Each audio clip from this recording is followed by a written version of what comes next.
Hello student, good morning. Welcome to RPS School of class 7 in your math class. How are you student? I hope आप सब ठीक ही होंगे। Students, कल हमने आपको होमवर्क दिया था 1.3 एंड कल हमने मल्टीप्लिकेशन ऑफ इंटीजर्स के प्रॉपर्टी देखा था और होमवर्क दिया था 1.3। आई होप आप 1.3 तो कंप्लीट कर ही लिए होंगे। चाहे क्वेश्चन नंबर 1, 2, 3, 4 में कुछ नहीं करना था, वेरीफाई करना था प्रॉपर्टीज और मल्टीप्लाई करने थे, केवल प्रोडक्ट करने थे। तो आप कल क्लियर कर लिए होंगे, मुझे पूरा यकीन है। 5, 6, 7 भी आपने क्लियर कर ही लिया होगा, लेकिन फिर भी अगर कोई बच्चा ऐसा होगा जिससे नहीं क्लियर हुआ होगा तो हम लोग चलिए देख लेते हैं क्या है। क्वेश्चन नंबर 5 बोल रहा है student, the cost of a shirt of piece is 120। Question बोल रहा था कि कॉस्ट ऑफ ए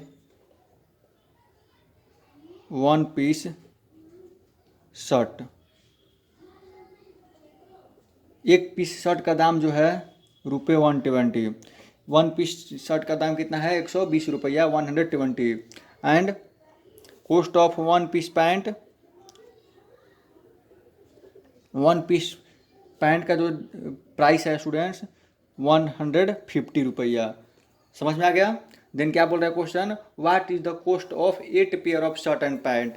8 पेयर का दाम, 8 पेयर, 8 पेयर का आप दाम बताइए। सबसे पहले हमें पता करना होगा, आपको बताया गया है कि किसी भी चीज़ को आपको 10 पेन का पता करना है दाम, तो सबसे पहले आपको पता होना चाहिए कि एक पेन का दाम कितना है। जैसे आपसे कोई बोले कि tell me the price of 10 pen, अगर आपसे कोई अचानक ही बोल दे कि कुछ नहीं बोले और केवल बोले कि tell me the price of 10 pen, क्या आप बता पाइएगा? बिल्कुल नहीं बता पाइएगा कि 10 कलम का दाम कितना है। लेकिन अगर आपसे वहीं बोले कि tell me the price of 10 pen if the price of 1 pen equal to 2 रुपया, अगर आपसे वहीं कोई बोले कि एक पेन का दाम 2 रुपया है तो 10 पेन का बताइए, तो आप बता दीजिएगा clearly 2 into 10 equal to 20।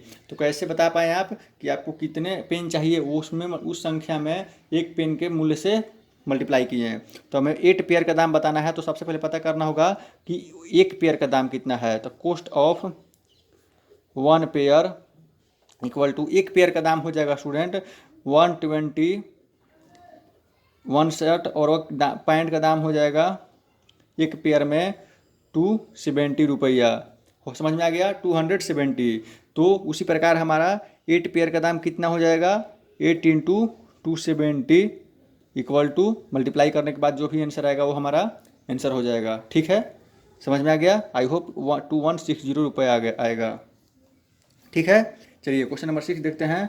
The cost of A set of books of class 7 is 865, find the cost of 35 set of book. बोल रहा है कि cost of 1 set of book, cost of 1 set of book, एक set के book का दाम रुपये 865 है। तो 35 सेट का कॉस्ट बताइए। तो क्या बेसिकली हम 35 में 865 से मल्टीप्लाई करके नहीं पता कर सकते हैं कि प्राइस कितना होगा? बिल्कुल पता कर सकते हैं, आप इसको मल्टीप्लाई करके पता कर लीजिएगा। चलिए क्वेश्चन नंबर 3 देखते हैं। क्वेश्चन नंबर 3 बोल रहा है, a shopkeeper bot 200 eggs for 320। बोल रहा है कि बॉट, एक बॉट करता है शॉपकीपर 200 eggs बाई करता है फॉर रुपये 320। 200 एक कितना में खरीदता है? 320 रुपया में, 320 रुपया में। Out of these egg 8 eggs were found broken, इसमें से 8 एग जो है ब्रोकन हुआ, 8 eggs ब्रोकन, 8 एग टूट गए, तो वो तो एग नहीं बिकेंगे, अनयूजफुल हो गए। He sold remaining egg at the age of 20 रुपये पर डजन। तो इसमें से रिमेनिंग एग कितने बच गए? गुड एग्स कितने बच गए? 200 एग थे, 8 टूट गए, तो कितने हो गए? 192 एग बच गए। अब बोल रहा है कि वो बाकी को सोल्ड करता है 24 रुपया per dozen. He sold 1 dozen in 24 रुपये। वह एक डजन को सेल करता है 24 रुपया में। इसका मतलब क्या हुआ स्टूडेंट? एक डजन के सेल करता है 24 रुपये में, मीन एक डजन में कितना एग होता है? 12 एग। 12 एग सोल्ड इन 24 रुपया। 12 एग सोल्ड किया जाए कितना में, 24 रुपये में। तो क्वेश्चन क्या बोल रहा है, व्हाट इज द प्रॉफिट, तो उसका प्रॉफिट बताइए। क्वेश्चन बोल रहा था कि शॉपकीपर के पास 200 एग खरीदा 320 रुपये में, उसमें से 8 एग खराब हो गए तो कितना बच गए, 192। आगे बोल रहा था कि ही सोल्ड रिमेनिंग एग, बाकी बचे हुए एग को ही सोल्ड 24 रुपये पर डजन, एक डजन को 24 रुपये लेता है। तो बताइए कि what is the his profit, तो उसके प्रॉफिट क्या है ये बताना है हमें। तो चलिए प्रॉफिट देख लेते हैं। तो 320 रुपये में वो खरीदा है, ठीक है, और कितना अब एग है बच गया उसके पास, 192 एग बेचता है, लेकिन बेचने का जो भाव है 12 एग 24 रुपये में, तो एक एग कितना में बेचेगा, 1 एग सोल्ड करेगा कितना में, 24/12, कितने रुपये में एक एग बेचेगा स्टूडेंट, 2 रुपये में। तो कितना एग हमें बेचने हैं, 192। So price of 192 eggs equal to 192 into 2, इतने रुपये में एक बेचा। तो आप बताइए 320 रुपये में खरीदा था, 384 रुपये में बेचा, तो प्रॉफिट हुआ कि नहीं हुआ, प्रॉफिट हुआ। तो वहीं प्रॉफिट हमें बताना है कि कितना हुआ। तो 384 माइनस 320, 64 रुपया क्या हुआ हमारा, प्रॉफिट हुआ। समझ में आ गया। चलिए नहीं समझ में आया तो एक बार फिर से आप वीडियो को प्ले करके देख लीजिएगा, रिप्ले करके समझ में आ जाएगा। नेक्स्ट देखते हैं डिवीजन ऑफ इंटीजर्स। इंटीजर्स के डिवीजन देखते हैं। बेसिकली आप डिवीजन पहले से ही जानते होंगे, लेकिन फिर से देखते हैं क्योंकि आपके बुक में सिलेबस है।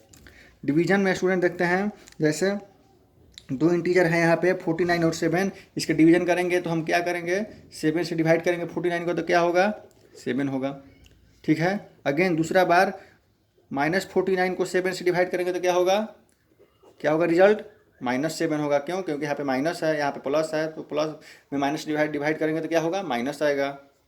अब -49 डिवाइड -7 है तो क्या आएगा रिजल्ट, माइनस माइनस डिवाइड होने पर क्या हो जाएगा, खत्म हो जाएगा, और 49 में 7 से 7, ठीक है।